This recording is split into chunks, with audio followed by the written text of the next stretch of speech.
This is Dominic Holtz coming to you from Rome, Italy, with a word of hope for Thursday of the 29th week in Ordinary Time.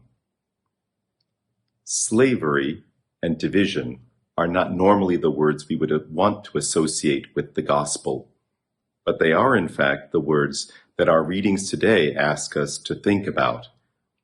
Paul tells us that we must be slaves, and Jesus tells us that he came not to bring unity, but division and even discord. Now that seems to turn everything on its head.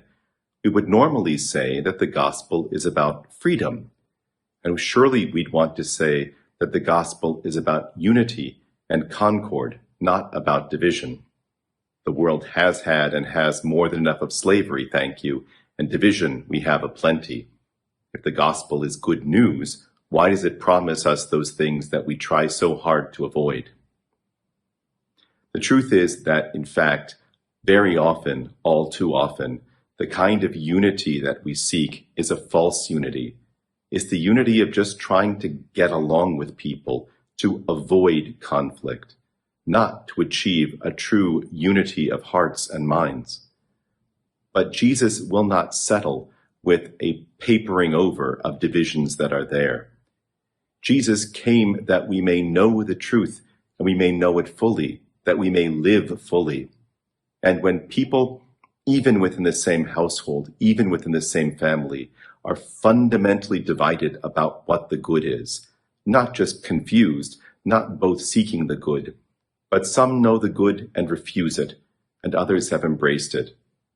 In this situation, division is not only inevitable, but is necessary and good.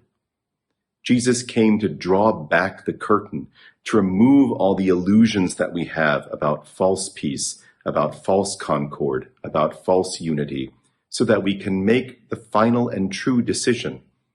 Are we for the world and its illusions and its lies, or will we stand for the truth and God? Will we stand for what is holy and righteous?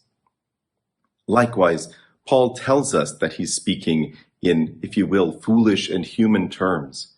But what Paul wants us to know is that goodness, the goodness that we seek, in a way governs our lives.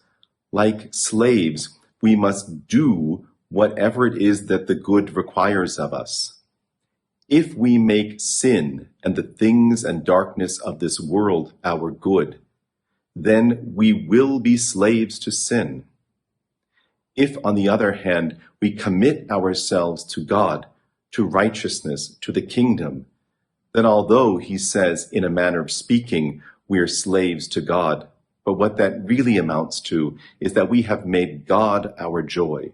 God, who is the source of all goodness in life, is that which will govern our every decision, our every interaction, our thoughts about ourselves, about our neighbors, about the whole world.